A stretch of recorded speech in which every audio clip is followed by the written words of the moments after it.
En un mot de 4 lettres, ou de 5 si ici il est au pluriel, c'est le mot défi. Défi. Défi à relever. Je ne sais pas si vous avez pris des résolutions cette année. Ouais. Mais une résolution, c'est un défi que vous relevez. Tiens, Seigneur, prends la résolution cette année de lire ta Bible en entier. Bon, c'est un défi que vous relevez. Ou d'aller lire 2 fois. Je ne sais pas. Seigneur, je prends la résolution d'amener cette année 2 âmes à l'église pour qu'elles entendent la parole de Dieu. C'est un défi que vous pouvez relever. Puis d'autres dans la vie courante. En fait, les défis de la vie, on les a toute la vie, à tout âge. Ce sont des épreuves qui nous arrivent, ce sont des défis à relever.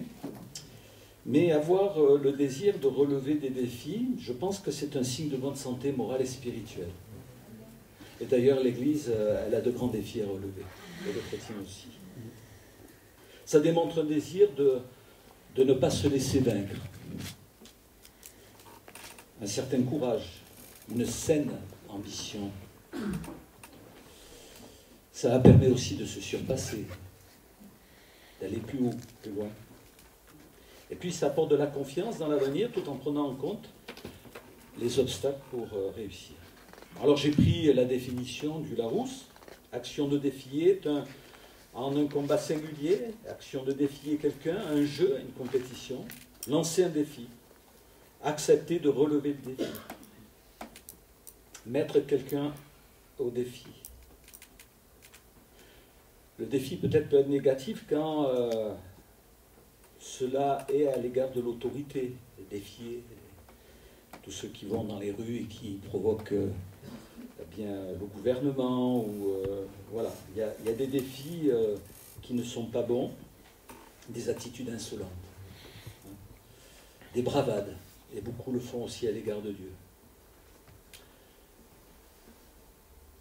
Mais chacune de ces définitions met en lumière ces différents aspects du défi, que ce soit une confrontation directe, une opposition à l'autorité, ou encore une difficulté à surmonter ou un challenge à relever.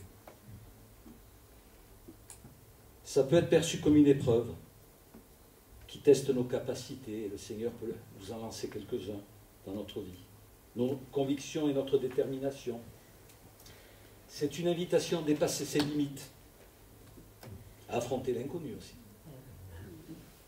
à transformer les obstacles en opportunités de croissance personnelle et collective. Jésus nous a lancé un, quand nous avons entendu sa voix, il a dit ceci: celui qui veut venir après moi, ou bien qui prenne sa croix et me suive. C'est un défi, ça.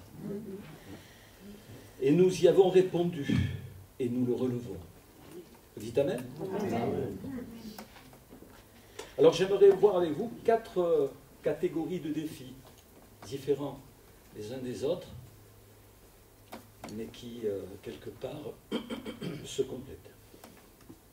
Je pense qu'il y a les défis de la vie qui nous sont ou nous seront imposés et que nous ne pouvons pas contourner, positif ou négatif. Par exemple, des tâches à accomplir. On sait par exemple dans l'année que l'étudiant devra passer par le contrôle de ses connaissances, par des concours, des diplômes, le bac et d'autres études élevées. Et ça, c'est incontournable si on veut réussir. C'est un défi à relever. Certains, c'est comme ma dernière, elle doit passer et le bac et le permis de conduire. Donc je lui dis souvent, lève-toi plus tôt, si tu veux relever le défi. Et puis il y a les circonstances de la vie qui nous lancent des défis. Des événements inattendus, perturbateurs, maladie, perte d'emploi, des événements qui bousculent nos plans que nous avions bien canalisés. Et lorsque ces événements arrivent, il faut relever le défi de les affronter, de les gérer, de les surmonter. Et il faudra du courage, de la détermination, et trouver en nous-mêmes des forces insoupçonnées. Et ainsi aussi renforcer notre confiance et nos capacités. Il y a de multitudes de défis qui vont venir sur notre route. Il va falloir faire avec. Il faut s'armer de patience, il faut s'armer de cette idée. Et peut-être transformer ces événements perturbateurs en quelque chose de positif, et ça c'est avec l'aide du Seigneur, car Dieu change le mal en bien. Amen. Deuxième catégorie de défis qui nous font affronter, et là j'ai parlé d'un... c'est général, mais en tant que croyants, le monde et le diable nous lancent des défis. Vous vous rappelez Israël face aux Philistins, et un jour un grand homme faisait 6 mètres de haut, Goliath, il va dire ceci, 1 Samuel 17:10, le Philistin dit encore, je jette en ce jour un défi à l'armée d'Israël, donnez-moi un homme et nous nous battrons ensemble. Il a défié l'autorité de Dieu. Il ne savait pas ce qu'il attendait.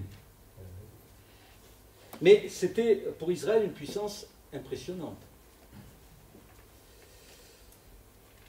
Jésus nous a avertis que nous serions impressionnés.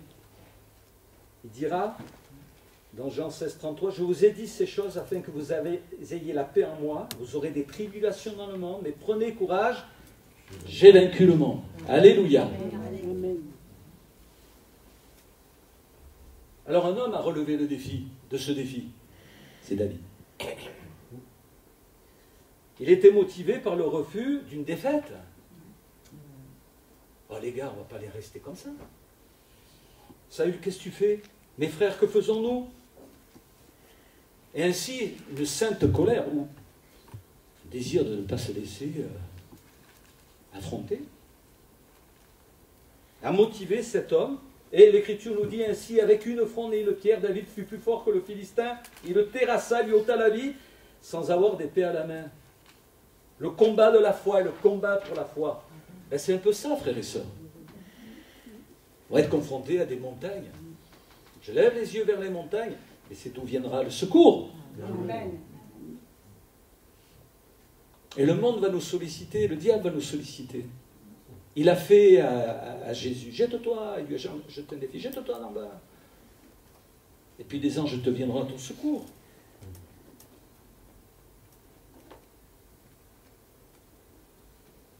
Dans une grande faiblesse, comme l'était l'armée d'Israël et Jésus.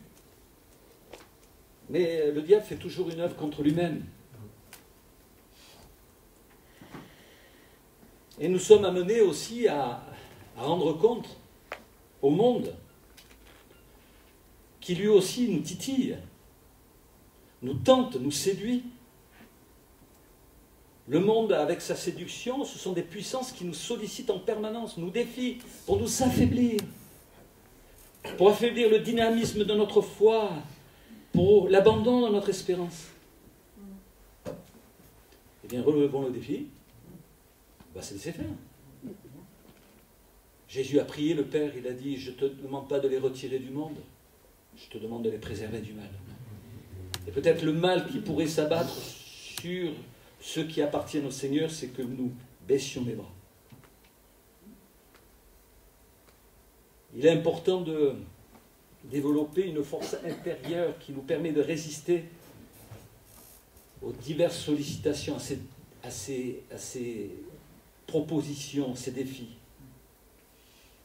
du monde, qui soient matériels ou spirituels, qui font partie de notre vie. On vit dans le monde.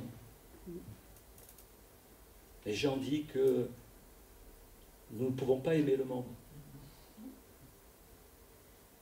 Et que si nous aimons le monde, l'amour du Père n'est pas en nous. Alors pour ne pas aimer le monde, il faut le haïr, dans le sens de le séparer. Haïr, c'est séparer, préférer. Nous sommes constamment exposés à des influences, des tentations qui cherchent à nous détourner de nos valeurs évangéliques. Des valeurs nobles, dignes, qui nous élèvent. Il y a des pressions sociales. On nous demande de consommer excessivement, de consommer des désirs éphémères. Et ces forces, ces influences peuvent nous éloigner. Mais on peut relever le défi en restant ferme dans nos convictions. Nous appuyons sur notre foi.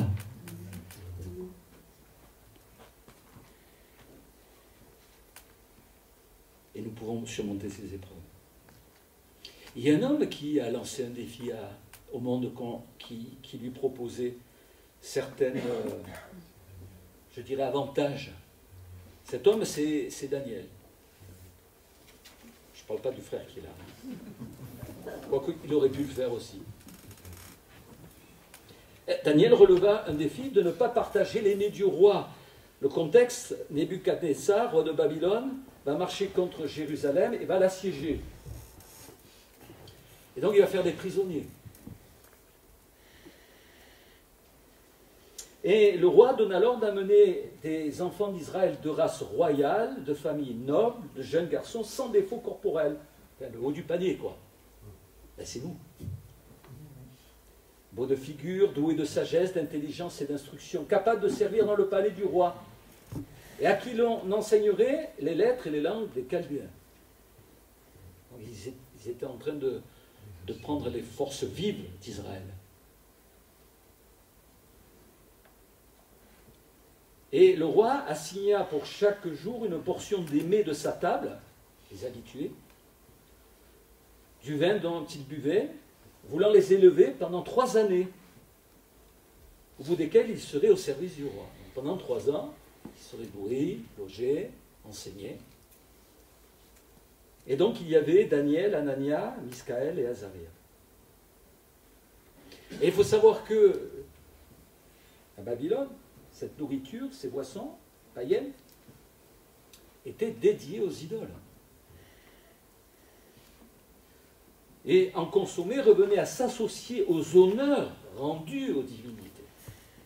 Donc mon sujet, ce n'est pas de se priver de mes succulents que vous avez pu consommer à Noël ou au jour de l'an.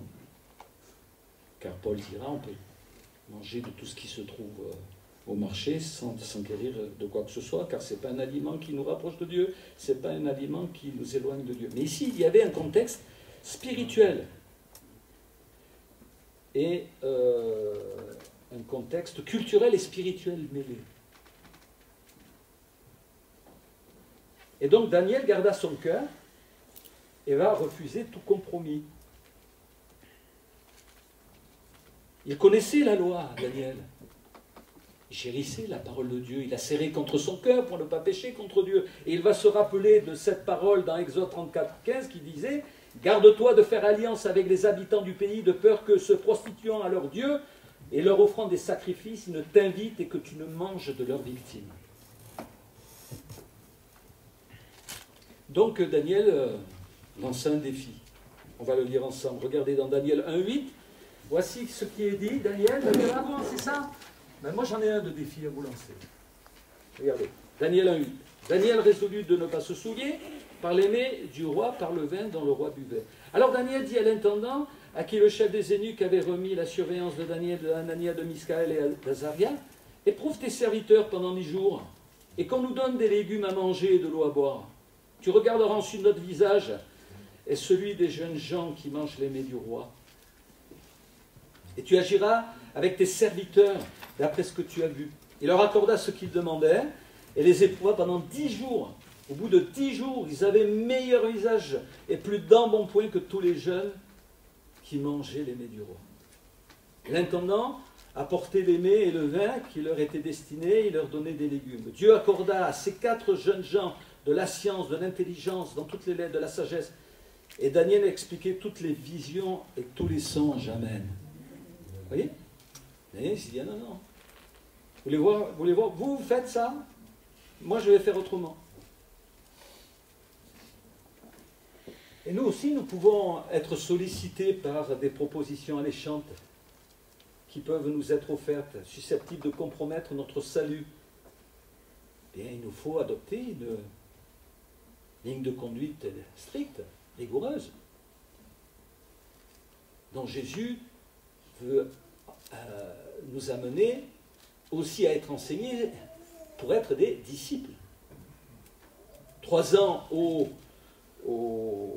auprès de Belchazzar, ben Jésus dit, moi aussi je lance mes vies, 3 ans avec moi. C'est ce qu'ont vécu les disciples avant d'être lancés.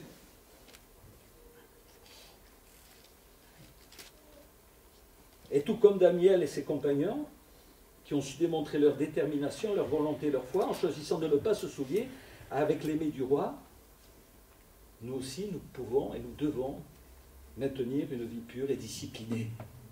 Alors c'est sûr qu'entre les mets succulents du roi et des légumes, c'est très compliqué à faire manger aux enfants, les légumes. Hein. Mais ce n'est pas une question de goût, c'est une question d'enjeu. D'ailleurs, le livre des Proverbes dit « vaut mieux du pain avec la paix que des viandes avec des querelles ». Vaut mieux. Alors, attention, notre vie n'est pas destinée à être austère. Mais quand, par exemple, nous prenons du temps ou que nous jeûnons, nous savons que nous sommes en train de nous renforcer l'être intérieur parce que nous aurons à nous confronter. Et notre être intérieur, il se renouvelle de gloire en gloire par le Seigneur l'Esprit. Alléluia. Pour nous aujourd'hui, on va mettre un Pierre 4.3. Regardez ce que dit Pierre. Un Pierre 4.3. C'en est assez, en effet, d'avoir dans le temps passé accompli la volonté des païens en marchant dans la dissolution, les convoitises, l'ivrognerie, les excès du manger et du boire et les idolâtries criminelles. Aussi trouve-t-il étrange que vous ne vous précipitiez pas avec eux dans le même débordement de débauche et ils vous calomnient. Oui, parce qu'une fois que vous n'êtes plus amis avec eux, vous devenez ennemis. Vous voyez? Moi, je me rappelle à ma conversion, j'avais des amis.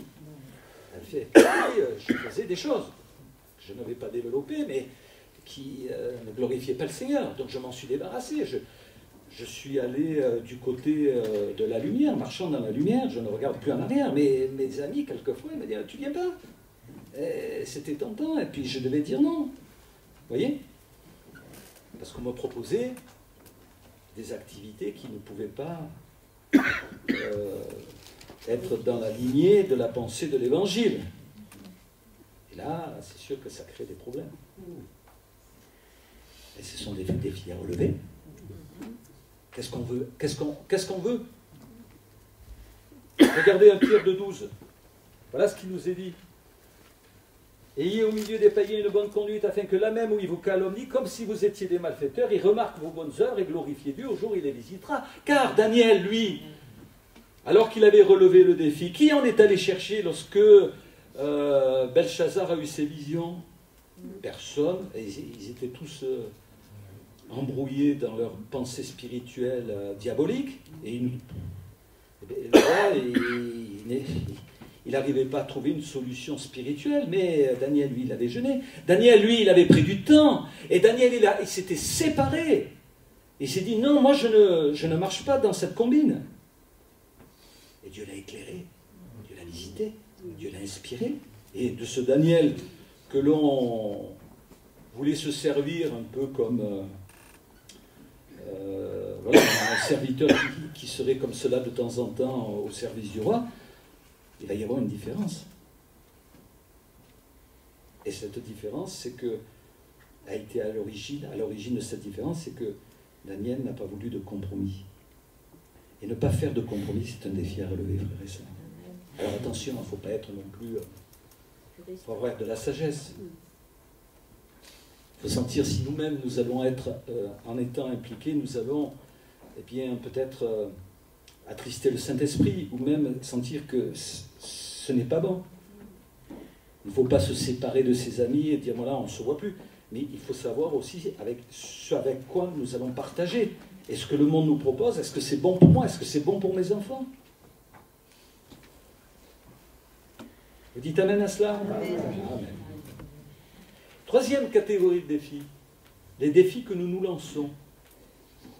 Ah oui, parce que ça, c'est, comme je vous ai dit, les résolutions. La résolution, vous avez des solutions. Vous avez peut-être des solutions à régler. Hein, dans le monde, c'est je fume plus, je bois plus. C'est tout en moins. Et nous, on peut avoir des choses en plus.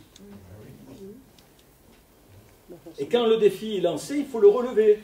Surtout si nous l'avons fait devant Dieu. Parce que Dieu écoute nos résolutions et nos défis. Hein.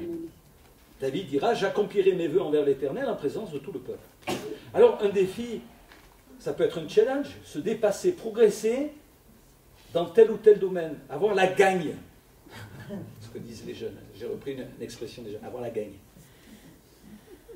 C'est très motivant d'avoir la gagne, non? Oui. Parce qu'on parle de gagner des âmes. Hein? Je ne sais pas si vous avez suivi la course en mer, la Vendée des Globes. Vendée des Globes. Alors, le gagnant de cette année, c'est Charlie Dalin. Il a explosé le record. Donc cette course, à la voile autour du monde, en solitaire, sans escale et sans assistance. Et le grand public l'a surnommé l'Everest des mers.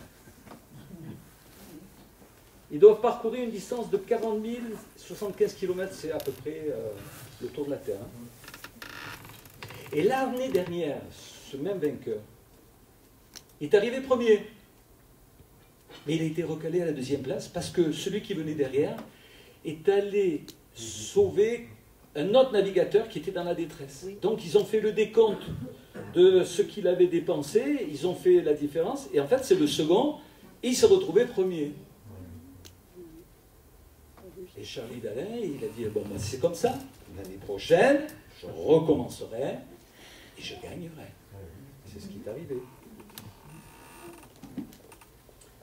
Quelqu'un a dit, le vainqueur voit une solution à chaque problème, le perdant voit un problème à chaque solution. Franklin Roosevelt a dit, il est dur d'échouer, mais il est pire de n'avoir jamais tenté de réussir. C'est sûr que si je ne tente pas, je ne sais pas si j'aurais réussi. Avoir la gagne. Paul le dira d'une certaine manière, il dit, je cours vers le but pour remporter le prix de la vocation céleste. Ça doit être motivant. Avez-vous défini des buts pour cette année, sur le plan spirituel, des progrès, dans le témoignage, baptême dans le Saint-Esprit? Peut-être il faut, si j'ai des conseils à vous donner, il faut des défis qui soient mesurables, par soi ou par les autres. Paul le dira aux Thessaloniciens, il leur dira, mais nous devons à votre sujet, frères, rendre continuellement grâce à Dieu parce que votre foi fait de grands progrès. Peut-être eux, ils ne le savaient pas. Des fois, ils viennent des gens et disent, oh, votre église, elle est comme ça et comme cela. Nous, on a l'habitude, mais c'est bien d'avoir un retour. Et puis, on peut progresser. Et moi, j'ai pu voir aussi, avec joie, de voir les nouveaux convertis, baptisés, et puis dans le temps, progresser. Alléluia. Avant, ils avaient, pour faire une prière, c'était un Everest. Maintenant, c'est la dune du Pilat, quoi. Alors, peut-être aussi des défis atteignables aussi. Si on voit trop haut, on risque de se décourager. D'ailleurs, David dira, je ne m'occupe pas de choses trop grandes et trop élevées pour moi. Alors, bien sûr qu'il faut voir plus haut, mais il faut, voilà, il faut que ça soit faisable. Hein? Ça, c'est à vous de voir.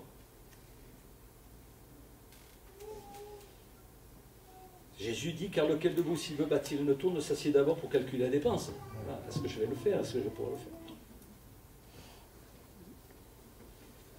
Donc il faut se fixer des objectifs clairs et réalisables. Et peut-être fractionner. Voilà, étape par étape. Paul dit aussi aux Thessaloniciens, nous vous prions de marcher à cet égard de progrès en progrès, c'est-à-dire d'étape par étape. Donc, il est important de ne pas se décourager face aux échecs. Hein? Le livre des Proverbes dit, car 7 fois le juste tombe, et il se relève. La persévérance et la résilience sont essentielles pour relever les défis. Ah, je ne suis pas arrivé, j'abandonne. Ben non, mon ami. Parce que si tu abandonnes, tu n'y arriveras jamais. Peut-être apprendre de ses erreurs et continuer à avancer. Avoir le soutien de conseillers qui sont peut-être passés par les épreuves, qui vont vous aider. Trouver un soutien nécessaire pour relever les défis. Alléluia. Amen. Et la 4e catégorie de défis, c'est celle que Jésus nous lance. Je vous l'ai dit. En commençant, c'est que Jésus dit, celui qui veut venir après moi. Ayant à l'esprit que le Seigneur, par la croix, a relevé un défi. Et pas des moindres. Son propre défi. Personne ne pouvait le relever à sa place. C'est un défi posé par le péché, la condamnation, la mort éternelle. Et un jour, je ne sais pas lequel, mais dans le ciel, le Seigneur va entendre la voix du Seigneur en disant, qui enverrai-je et qui marchera pour moi? Je répondis, me voici. Il a défié le diable, le monde, le péché, et il en est sorti vainqueur. Il n'a pas abandonné. Il est allé jusqu'au bout. Il a été déçu parfois même par ses disciples. Jusqu'à quand serai-je encore avec vous? Mais il a persisté. Il a persévéré. Donc le Seigneur peut nous lancer des défis. Mais jamais dans le sens de nous provoquer, de nous tenter, d'aller au-delà de nos forces, de nous précipiter dans une chute. Le Seigneur Jésus est là pour nous faire vivre des victoires de progrès, d'avancement. Il nous entraîne dans sa victoire. Alléluia. Les défis divins sont inspirés par son amour et son désir de nous garder. Et il nous communique en même temps la capacité de les relever. Et la force de nous relever aussi. La conversion et la marche avec Christ est un défi que nous relevons tous les jours. Un jour, Pierre va lui dire, oh, te suis. Nous avons tout quitté et nous t'avons suivi. Qu'est-ce qui va arriver dans notre vie? Ah, tu veux savoir? Jésus va lui répondre, je vous le dis en vérité, il n'est personne qui, ayant quitté à cause de moi, à cause de cela bonne nouvelle, sa maison, ses frères, ses sœurs, sa mère, ou son propre père, ou ses enfants, ou ses terres, ne reçoivent au centuple présentement dans ce siècle des maisons, des frères, des sœurs, des mères, des enfants et des terres, avec des persécutions, et dans le siècle à venir, la vie éternelle. Alléluia. Il nous dit, oui, c'est vrai, vous m'avez suivi, et moi je vous fais la promesse que vous retrouverez ce que vous aurez, pas perdu, mais à quoi vous aurez renoncé, et au centuple.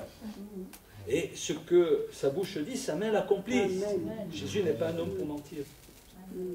Alors parce que David a su relever le défi jeté par Goliath, tout a basculé dans sa vie. Son parcours, son orientation nouvelle l'a introduit dans un devenir au service de Dieu. Bien des figures de la Bible ont vécu pareillement des défis à relever. On pense à Moïse pour sortir Israël d'Égypte.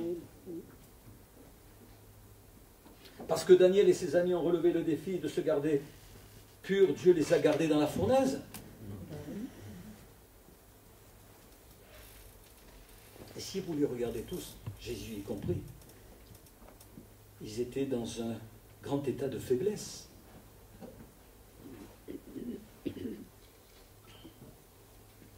David, bon, il était seul face à Goliath. Il n'avait même pas Israël avec lui.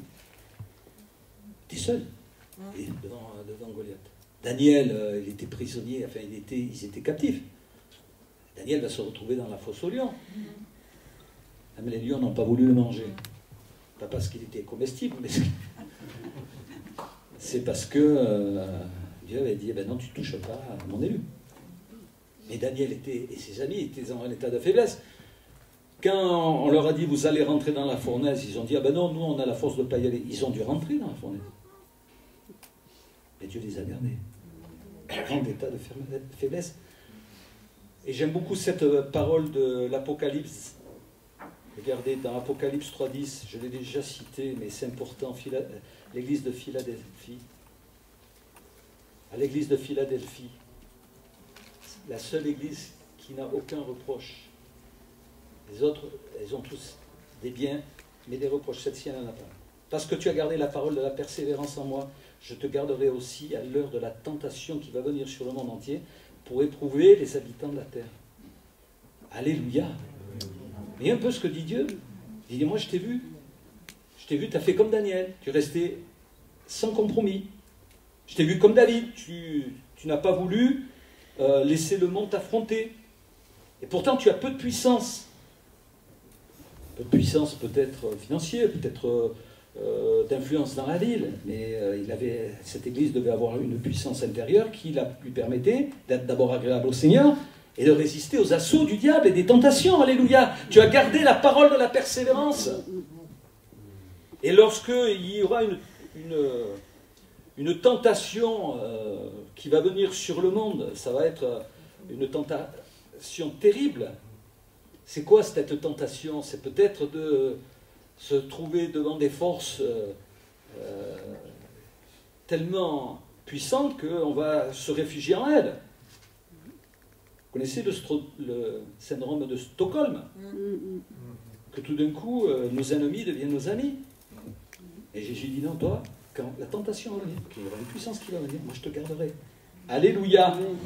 Chaque effort fourni permet de grandir, de nous renforcer et de nous rapprocher de nos objectifs. Chaque être humain en général, et chaque chrétien en particulier, se trouve placé devant un Everest peut-être à gravir. Alors il faut de l'énergie, il faut de la volonté, il faut de la force, il faut du courage, de la persévérance. Il faut savoir ce qu'on veut. Quelqu'un a dit, il faut savoir ce qu'on veut, avoir le courage de le dire et la volonté de l'entreprendre. Mais ces défis sont des opportunités qui vont nous aider aussi à sortir de notre zone de confort. On l'a vu avec l'église, lorsqu'on était à rue des Chelettes, voilà, on était bien, enfin on était bien, c'est facile, rapidement. Mais bon, on n'avait pas une église qui nous était tombée dessus, physiquement. Et quand on s'est retrouvé dehors, ben, il a bien fallu relever le défi. Hein. On n'a pas choisi ce défi-là, il a fallu le relever. Et gloire à Dieu. Amen. Et le Seigneur, quelquefois, il nous dit, ouais, voilà ton défi. En relevant des défis, nous apprenons à mieux nous connaître et à identifier nos forces et nos faiblesses. Cela nous permet de devenir plus efficaces. Et tous les succès obtenus, après avoir affronté des obstacles, sont gratifiants. Ben oui, c'est mieux de gagner que de perdre quand même. Hein. C'est gratifiant. Renforce notre confiance en nous, nous motive à entreprendre de nouveaux projets. Les défis, projets que l'on relève auront toujours une finalité positive, même si cela commence mal. Et même si nous n'avons pas été à l'origine du projet, et donc je vous parlais de la construction de l'Église, il y aura toujours quelque chose de positif. Amen. Amen.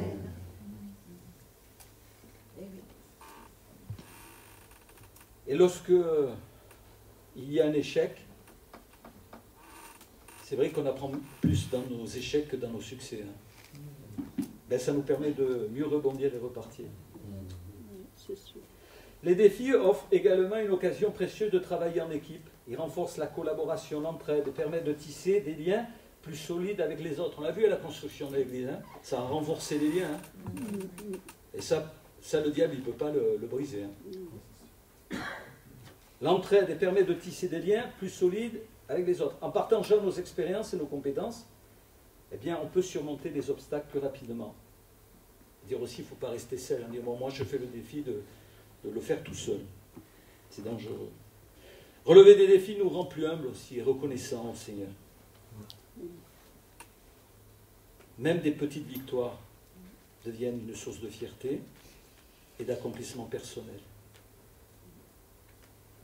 Et nous n'oublierons jamais aussi, quelle que soit la hauteur du défi relevé, que nous n'aurions pas pu les relever sans l'assistance du Seigneur.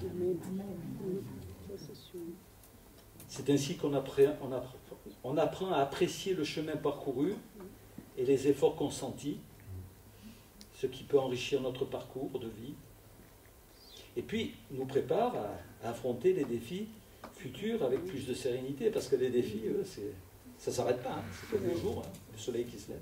Il faut les relever. Alléluia, on prie le Seigneur.